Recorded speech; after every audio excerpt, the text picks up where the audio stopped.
Hi வணக்கம். நம்ம இன்றைக்கி எக்ஸ்பர்டைசர் அகாடமிக் தமிழ் சேனல் மூலமாக கற்றுக்க போகிற ஈஸி சயின்ஸ் என்ன அப்படின்னு சொல்லி பார்த்தீங்கன்னா, what is the ozone layer, ozone லேயர்னால் என்ன அப்படிங்கிறத பற்றி தான் நம்ம பார்க்க போகிறோம்.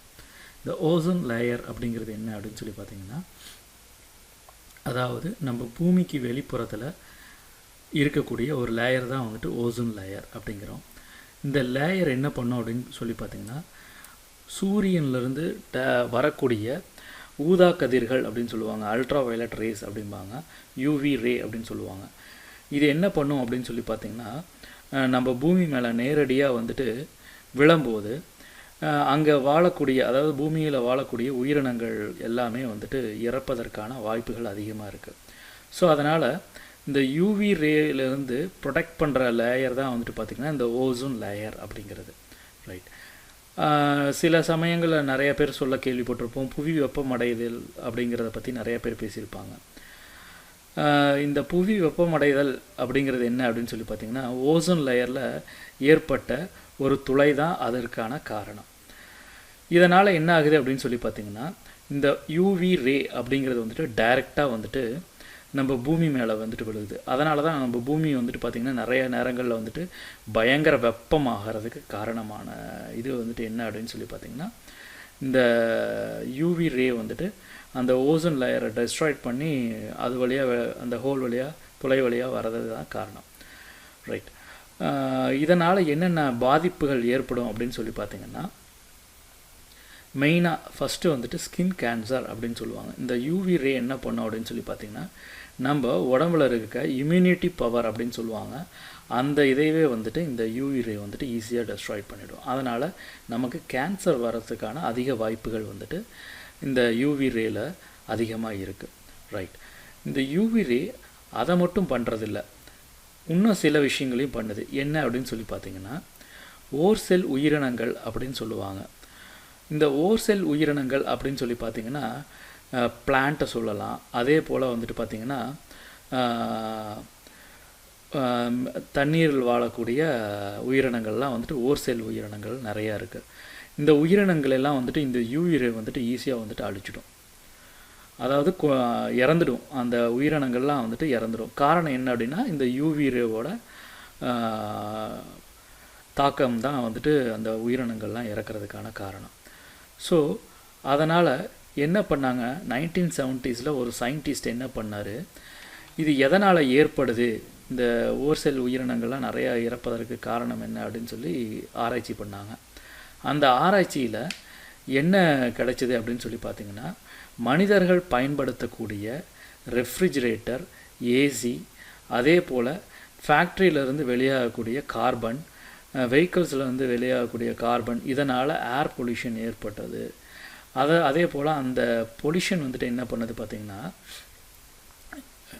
சிஎஃப்சி அப்படின்னு சொல்லுவாங்க, குளோரோ ஃப்ளோரோ அப்படின்னு சொல்லுவாங்க. அந்த கேஸஸ்லாம் வந்துட்டு இந்த ஃப்ரிட்ஜும் அதே போல் ஏசியும் வந்துட்டு அதிகமாக வெளிப்படுத்துது. இந்த வெளிப்படுத்துறதுனால என்ன ஆகுது அப்படின்னு சொல்லி பார்த்திங்கன்னா, ஓசோன் லேயரில் இருக்கிற அந்த ஆக்சிஜன் மாலிக்யூல்ஸ் எல்லாம் வந்துட்டு இது ஈஸியாக வந்துட்டு டெஸ்ட்ராய்ட் பண்ணி துளையை வந்துட்டு ஏற்படுத்தி இருக்குது. இந்த துளை ஏற்பட்டதுனால தான் வந்துட்டு இந்த புவி வெப்பம் அடைதல் அதிகமாக இருக்குது. முன்காட்டிலும் இப்பொழுது வந்துட்டு அதிகமாக இருக்கிறதுக்கான காரணம் என்ன அப்படின்னு சொல்லி பார்த்திங்கன்னா, ஓசோன் லேயரில் கொஞ்சம் கொஞ்சமாக வந்துட்டு ஹோல் ஃபார்ம் ஆகிட்டுருக்கு. காரணம் நாம் பயன்படுத்தக்கூடிய ஏசி, ஃப்ரிட்ஜ், அதே போல் ஃபேக்ட்ரியிலேருந்து வெளியாகக்கூடிய கார்பன், இந்த மாதிரியான விஷயங்கள்லாம் வந்துட்டு இந்த ஓசோன் லேயரை ஹோல் விழுகிறதுக்கு காரணம் அப்படிங்கிறத வந்துட்டு கண்டுபிடிக்கிறாங்க. இது கண்டுபிடிச்சோன்னே என்ன பண்ணுறாங்க அப்படின்னு சொல்லி பார்த்திங்கன்னா, இந்த சிஎஃப்சி அப்படிங்கிற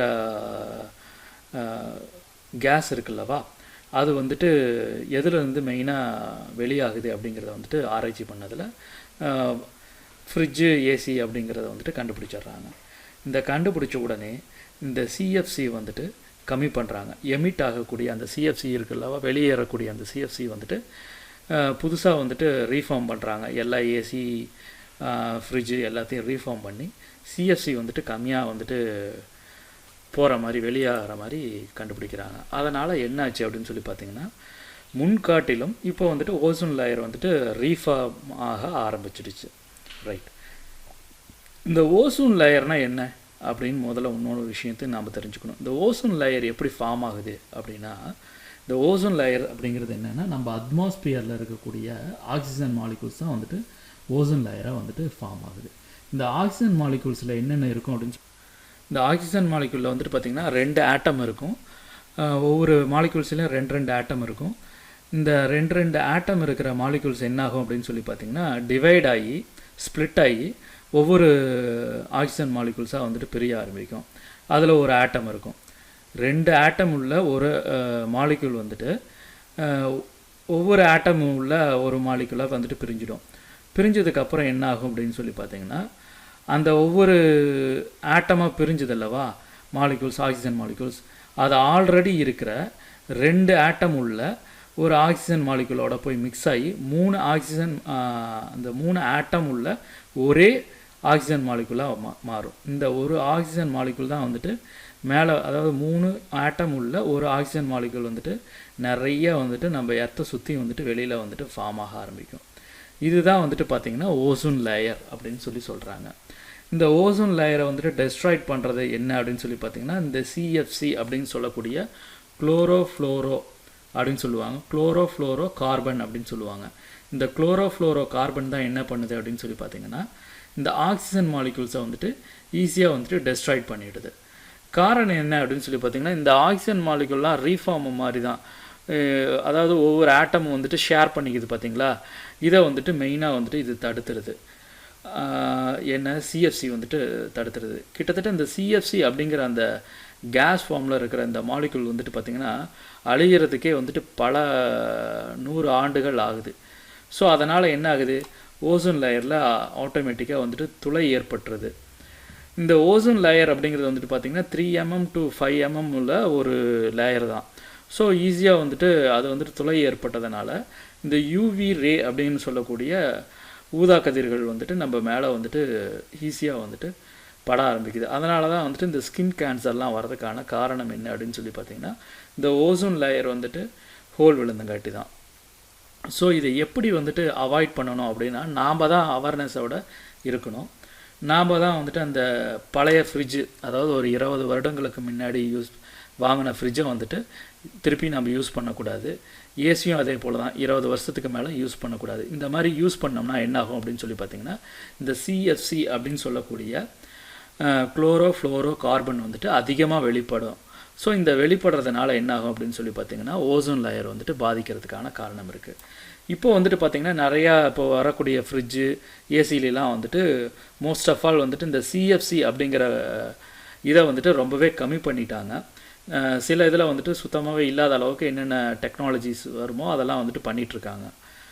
ஸோ இந்த சிஎஃப்சி இல்லாமல் நம்ம யூஸ் பண்ணோம்னா கண்டிப்பாக நம்மளோட எர்த்தை வந்துட்டு நம்ம சேவ் பண்ணிட முடியும். புவி வெப்பமடைதலிருந்து நாம் வந்துட்டு நம்மளோட எர்த்தை வந்துட்டு காப்பாற்றிட முடியும். ஸோ இதே போல் இன்ட்ரெஸ்டிங்கான டாப்பிக்கில் கண்டிப்பாக நம்ம நெக்ஸ்ட் கிளாஸில். இந்த வீடியோ டியூட்டோரியல் உங்களுக்கு பிடிச்சிருந்ததுன்னா லைக் பண்ணிக்கோங்க.